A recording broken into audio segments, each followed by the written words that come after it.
Welcome to STV. నా పేరు శ్రావ్య. బులెటిన్లో అప్డేట్స్ చూద్దాం. సికింద్రాబాద్లో లాలాగూడ విజయపురి కాలనీకి చెందిన ఓ మహిళ కల్తీ వైన్ తయారు చేస్తున్న సమాచారంతో ముషీరాబాద్ ఎక్సైజ్ పోలీసులు దాడి చేసి గుట్టురట్టు చేశారు.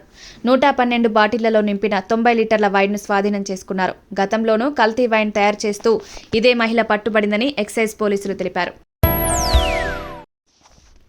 ముగ్గురు పిల్లలతో పాటు తండ్రి ప్రయాణిస్తున్న కారు అదుపు తప్పి అబ్దుల్లాపేర్ మెట్టులోని ఇనాంగూడ చెరువులోకి దూసుకెళ్లింది. స్పందించిన స్థానికులు వేగంగా చెరువులోకి దిగి కారులో ఉన్న నలుగురిని రక్షించి ఒడ్డుకు చేర్చారు.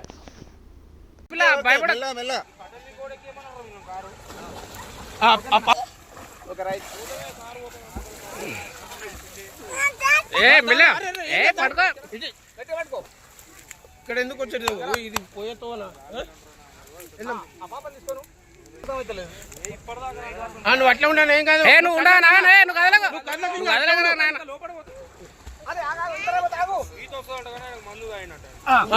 అన్న ఇప్పుడు ట్యూబ్ అయినా ఇచ్చేసే రైట్ వచ్చేసే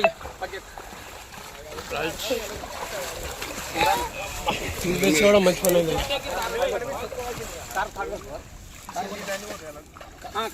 ఇదేమో ఇక్కడ నీళ్ళు కూడా ఏమైందన్నా పిల్లలతో ఇక్కడ ఏమన్నా